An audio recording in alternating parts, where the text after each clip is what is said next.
Winning the Shapiro Award is really special and important to me because so many of mentors, people I respect, and colleagues have won this award.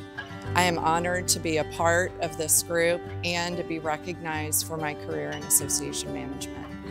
I think it's almost like 2 decades now since I came to work for you, and that really was a kickstart to my career. And you've given me so much advice throughout my career.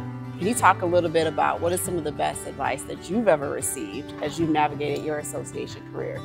Yeah, I think the one that comes to mind the most is something Tom Dolan said to me early in my career at Association Forum. Christie, if you're not upsetting 20% of your members, you're not moving the organization forward. And as I've thought about all of the change that we've had to undergo in the last several years, and that was necessary to really innovate and better serve my community, the association that I represent, I always have that in the back of my mind, and I've shared that numerous times with my own board over the last few years. Christie, how did you first get involved with Forum? You know, I had just moved to Chicago, but I knew about Association Forum from my time at PCMA and exhibiting at Holiday Showcase. So when I moved to Association Forum, my leaders in my organization thought it was really important for me to be engaged, and they gave me that room to participate and serve on committees and later chair committees. And I think about all I've learned and how I think that is so important for young professionals, and as I have mentioned before, having that network for later in your career when you need those peers to help you solve problems. I think that's really the beauty of all associations, but for me, that's what's meant a lot with Association Forum. So Christie, what does walking the talk mean to you?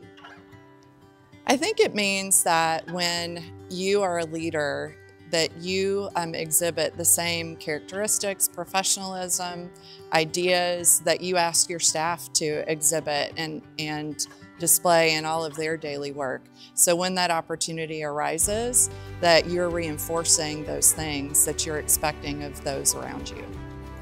I've lost both my parents in the last 5 years, and as I think about that and had that chance to reflect on them as I was preparing, to talk about them, they were very oriented towards service to others.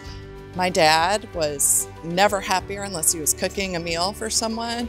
My mom was that person who took care of her parents and us and anyone who needed it. And I think that really applies to association management, whether we're in service to our mission of the organization we work for, our staff teams, our members, our board. I think having that orientation to serving others, to the bigger cause, I think really, if I reflect on it, is how I've tried to live my association career.